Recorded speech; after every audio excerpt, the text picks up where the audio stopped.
My apologies to all for the amount of time that it's taken me to get this video out, and I have a number of them lined up, but it is summertime and summer is short in these here parts, so we finally have some beautiful weather, so been enjoying it. Wonderful 2.5 week trip to Wales.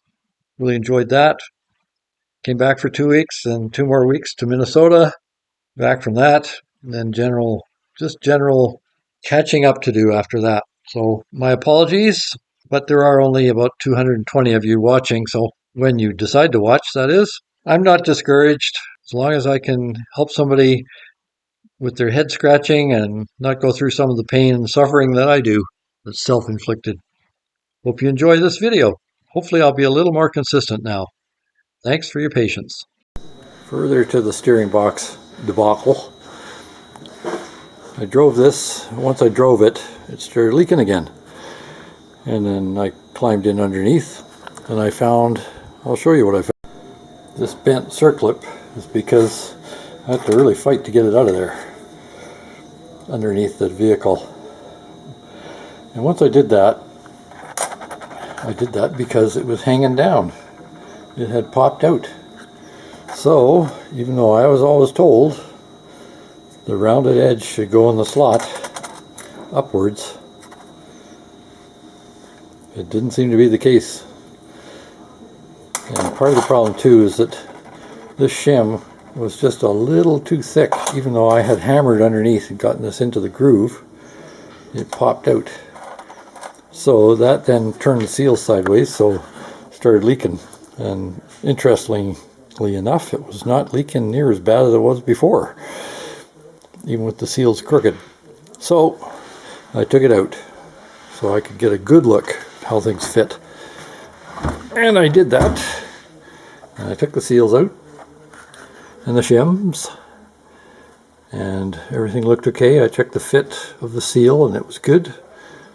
The grooves, the ridges on the double seal, the high pressure seal, are good. So I put them back in. It was a good tight fit.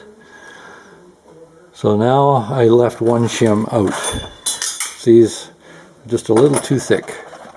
So I have less than 20 thousandths clearance there. So it's not going to hurt anything if the seals shift.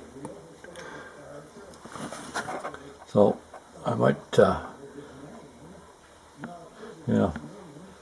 not sure yet. I'll think about that one, whether I'm going to put a thinner shim in there.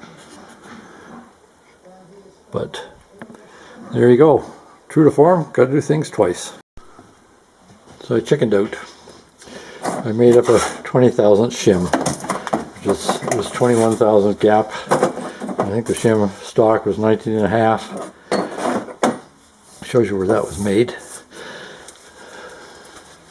Anyway, final test. It snapped in there nicely.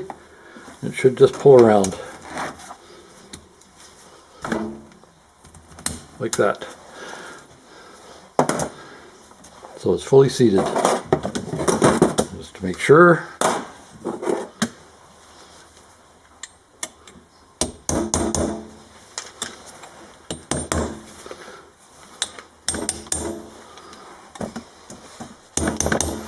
Yep, it's in there. Okay, seals are good, so put the shaft back in.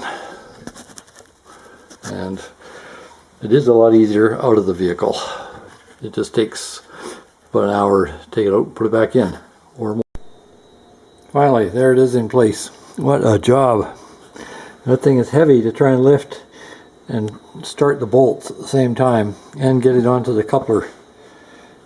So I had to get my helper with the wedding band to guide the coupler in while I struggled and strained underneath. But finally it is in. The bolts are tight under there, 3 of them, cleaned, and some never sees on them. Yeah, I know some people hate that stuff, but I'm okay with it. I think it worked great. And lines are on tight. I won't know if it's leaking or not until I run it, because the reservoir doesn't let the fluid down. The pump doesn't let the fluid down into the steering box very well, unless the engine is running. But fortunately it's self-bleeding, so I don't have to worry about that. There it is. I found it easiest to do the top bolt first. That is the one closest to the cab. And then I could line up the other two. Before that, I had nothing but trouble. Hope that helps. Please don't forget to like, share, subscribe, or even notify, or any of the above, or all of the above. Thank you.